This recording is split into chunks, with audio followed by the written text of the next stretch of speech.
is going to destroy itself. And why do I say that? They have so many funds, right? They have covered call funds, funds of funds, ultra funds, short option income ETFs, Target 12, Dorsey Wright, Portfolio, ODTE. And you know what all of these funds have in common? They all suck. They all are garbage. All of them. Every single one is bad. Like, every single one of them is bad. And I know if you want to say some of these Target 12s are good, they really aren't, though. They just aren't. They aren't performing that well. And all of these, yeah, you're going to get a huge dividend, but your NAV falls. I mean, if you really want to say there's a good one, you can say it's Misty, sure. But how long is Misty going to do good? And Misty is just, I wouldn't say it's gambling, but you're going to have balls of steel if you really want to do Misty. And then you have the funds of funds. And yeah, you can do, I don't know why my phone did that, but you could do the funds of funds if you wanted to play it safe. Sure, funds of funds. Yeah, why not? Yieldmax, as you guys know, I put $100,000 in Yieldmax. And sure, you could do that. But you know what you also could do? Rather than being a lot in Yieldmax, you could just simply do 60% in XDTE.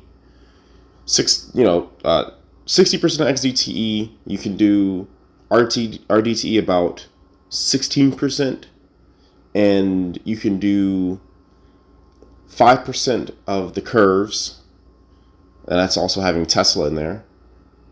And 5% of the curves, which each one matching for the week, so you get paid on Thursdays, and then you can do another 5% on YBTC, and then you would get paid the same if you put $100,000 in Yieldmax. And then I'm actually up, unlike with Yieldmax. So what do I mean by they're going to destroy themselves? All of these are going to drop.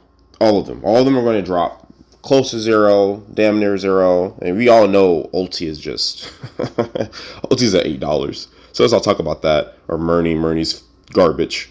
And you have these as well, the inverse ones. And I did like the inverse ones, like YQQQ. I thought that was really good. But the problem with YQQQ is that when the market drops, it's still negative. How are you going to make an inverse fund that doesn't do what it's supposed to do? When the market drops, you shouldn't be negative. If the market drops, you should be up. But when the market drops, you're still fucking negative. That's unbelievably bad. Your fund isn't even doing what it's supposed to do. It has to drop a crazy amount for you to make a profit. So the inverse fund sucks. Yeah, you can do Target 12. Sure, let's do the Dorsey Wright ones. Let's talk about it. Let's talk about the Dorsey. Well, yeah, let's do the Target 12 ones first. I know my phone keeps doing that.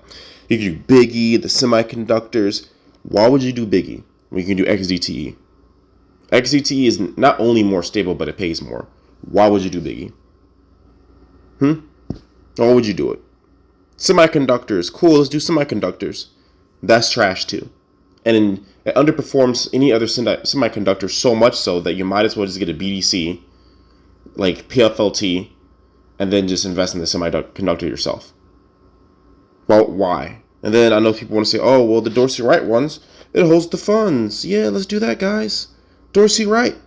Yeah. One is nothing but Yieldmax, but they switch it around, and it only holds 5. So if the 5 they pick sucks or goes down, then the ETF goes down. But guess what? You can also hold the underlining. Having 5 is just garbage. You can just buy the 5 yourself. Why would I buy this? Why?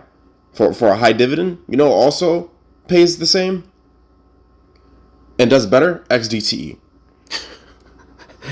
Like, these are garbage, bro. You could do Leggy. You could do the AI one. GPTY didn't even pay a dividend 1 week. It didn't even pay a dividend 1 week. You could say, oh, it did it to put up the NAV. You know what does put up the NAV? You know what NAV goes up? And it always pays you every week. Historically, it hasn't missed one payment. XDTE. You kind of see how all of these just fall short to XDTE, every single one. You could do Leggy. Let's do Leggy, guys. Leggy still hasn't recovered from his first dividend. Look at it. Like, I know I said this in my last video, but Oracle is right, man. The dude is right. That dude is 100% right. These just fall. They aren't very, very good. And it's very subtle, so it's very hard to see. And you're getting this huge dividend, see, like, it's going to outweigh it. And Yieldmax, like I said, I put a lot in Yieldmax. I put 100K in Yieldmax. And I think that overall is nice, but I just don't like seeing myself lose $11,000 overnight. That's why I sold out of it. Losing $11,000 overnight, and it did go back up. I'll admit that. It went back up.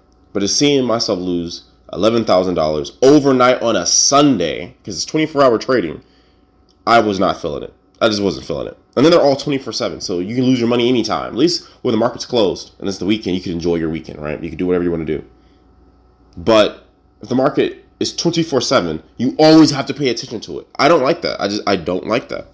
And then you have these, the ODTEs, the indexes, guys. You can get SPDY. Let's do it. Let's get it. It's going to pay a lot. But you know what it's all going to have in common? The NAV is going to drop. So why would you take a chance with this when you have XDTE? And don't get me wrong. If you like RDTE and QDTE, that's fine too. I think RDTE and XDTE are the only truly good ones. And I know some people can disagree with me with that. But RDTE is actually really good. It really is. It's not as good as XDTE, but RDTE is really good. And it tracks a completely different index. So if you want to do like RDT, XDT, that's excellent, because if RDT is down, XDTE can be up. But QDTE is too similar to XDTE, and they track almost the same thing, which is, I don't know why anyone would invest in the NASDAQ and also the S&P 500. What you should do is invest in the S&P 500 and the Magnificent 7. That's smart, but the NASDAQ just isn't it.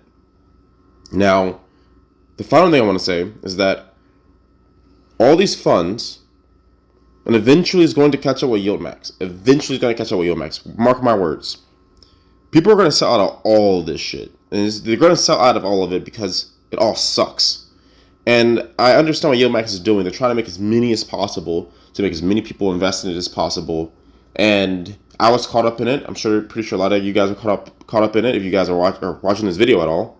I don't know. I never really get too many views, but I just wanted to express this a little bit. Because if anyone listens, even if it's one person, then hopefully I can help them. So, all these funds do bad. And people are going to realize it eventually. And it's going to backfire. Them making an index fund that's going to do bad is going to out them so hard. It's going to really show how shit Yieldmax is.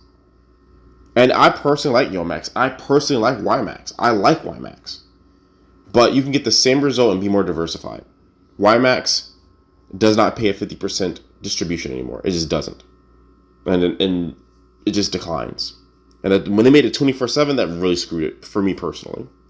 So mark my words. They're going to cook themselves. And when they do, good luck to Yieldmax.